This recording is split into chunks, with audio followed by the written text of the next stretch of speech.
কিন্তু বাংলাদেশে 18 কোটি মুসলমানের মধ্যে জামাতের সমর্থক আছে 2 কোটি। এর বাইরে অন্যান্য সব মিলিয়ে যদি আপনি ধরেন অ্যাট লিস্ট 5 থেকে 6 কোটি লোক।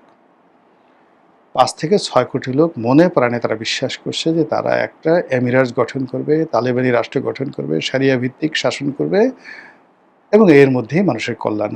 কোরআন, হাদিস, ইজমা, কিয়াস এই 5 থেকে 6 কোটি লোক এটাকে আপনি কিভাবে মোকাবেলা করবেন?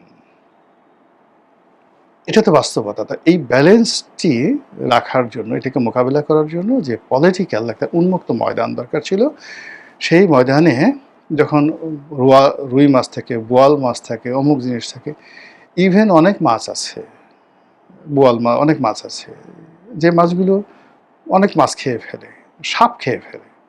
সাপে মাছ খায়, কিন্তু অনেক মাছ আছে যে মাছগুলো আস্ত সাপ গিলে খেয়ে ফেলতে পারে। তো এই জন্য হয় কি যে আমরা নদীর মাছ খেতে চাই কেন? বিকজ ওখানে প্রকৃতিগতভাবে বেড়ে ওঠে, ওদের শরীরে একটা স্ট্রেংথ থাকে, টেস্ট থাকে, সব কিছু থাকে, যেটা আসে। কিন্তু পুকুরের মধ্যে যে মাছগুলো, আমরা সেই মাছগুলোর মধ্যে ওই স্বাদগুলো কখনো পাই না। তো রাজনীতির ময়দানে এরকম একটা উন্মুক্ত অবস্থা তৈরি হলে বিএনপি ভালো থাকবে, আওয়ামী লীগ ভালো থাকবে, এমনকি জামাত ভালো থাকবে। কিন্তু দেখুন গত 2 বছরে মধ্যে 1.5 বছর, যেটি ইউনূস জামানাতে, এই বাংলাদেশে অনেক কিছু হয়েছে যার দায় জামাতকে নিতে হয়েছে। আচ্ছা, এই যে বলাৎকার, শিশু বলাৎকার, আচ্ছা জামাতের আমির কি মাদ্রাসায় কোনো শিক্ষককে বলে দিচ্ছে তুমি শিশু বলাৎকার করো? অথচ জামাতের পরিচয়ে বা জামাত মাইন্ডেড হয়ে একটা সে মাদ্রাসা চালাচ্ছে, মহিলা মাদ্রাসা চালাচ্ছে, মহিলা মাদ্রাসায় 30-35 জন ছাত্রী, বাচ্চা থেকে শুরু করে সবাইকে সে গণহারে ধর্ষণ করছে অন রেগুলার বেসিসে। এই জন্য কি জামাত দায়ী? ওই যে মাজার ভাঙলো, পুড়িয়ে ফেললো, জামাতের আমিরকে বলে দিয়েছে, কিন্তু এই দায়িত্বগুলো নিতে হয়েছে বিকজ ইটস এ কনজারভেটিভ। এবং ডক্টর ইউনূস যদি আর কয়দিন ক্ষমতায় থাকতেন, মানে আর বছরখানি ক্ষমতায় থাকতেন, আপনি বিশ্বাস করেন, এই যে আমি এখন কোটটাই পরে ঘুরে বেড়াচ্ছি, আমাকে যদি রাস্তায় থামিয়ে 2 গালে চল দিয়ে, বেটা হারামজাদা মুসলমানের পোলা, তুই এখন পর্যন্ত দাড়ি রাখিসনি, মাথায় টুপি পরিসনি, আবার টাই পরে ঘুরে বেড়াচ্ছিস, কুত্তার জিব্বা পরে ঘুরে বেড়াচ্ছিস, তোর একদিন কি আমার একদিন। পাশের লোকজন সব তালি বাজাতো যে এতদিন এই বাংলাদেশে এটা উচিত কর্ম, শরিয়তি বিচার হয়েছে, 1 বছর গেলে ওই অবস্থা হয়ে যেত। এই সমাজে তারেক রহমান, তিনের সালে কাউয়া, তারেক আমার সাউবা, কি করতে পারছে বিএনপি? হয়নি এই কথা বলে 1, 2, 3, 4 তারেক রহমানের ওইটা মার।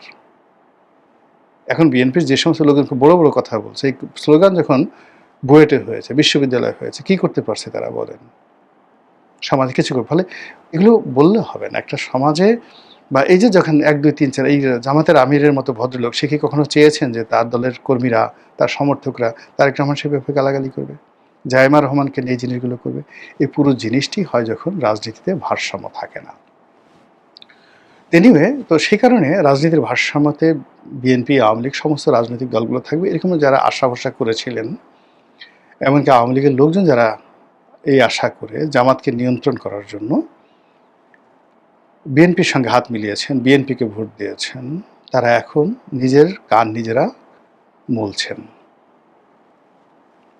তারা এখন মনে করছেন ভুল হয়ে গেছে, আমাদের ভুল হয়ে গেছে।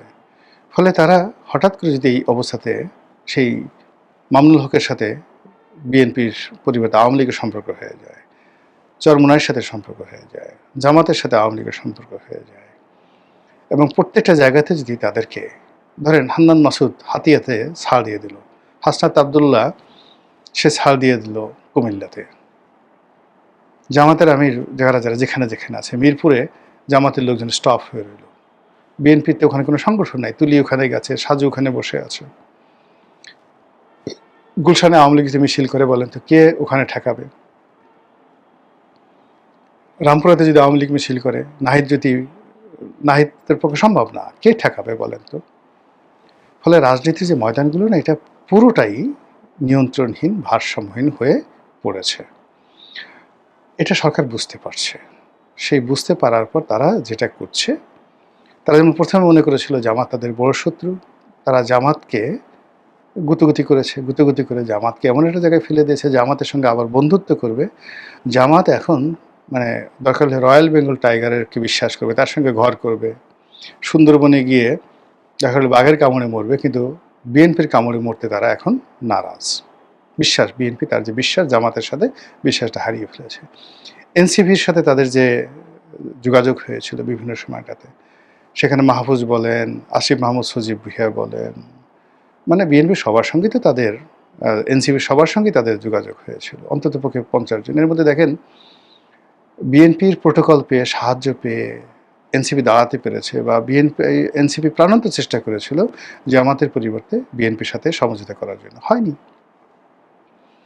ইভেন মামুনুল হকেরা চেয়েছিল, চরমোনাই পীর সাহেবরা চেয়েছিল, কেউ হয়নি। ফলে এই পুরো রাজনৈতিক অঙ্গনে, সেটা মাহমুদুর রহমান মান্না বলেন, অন্যান্য যারা বলেন, পুরো রাজনীতির যে অঙ্গনটা, এটা বিএনপি বলতে গেলে বন্ধুহীন হয়ে গেছে।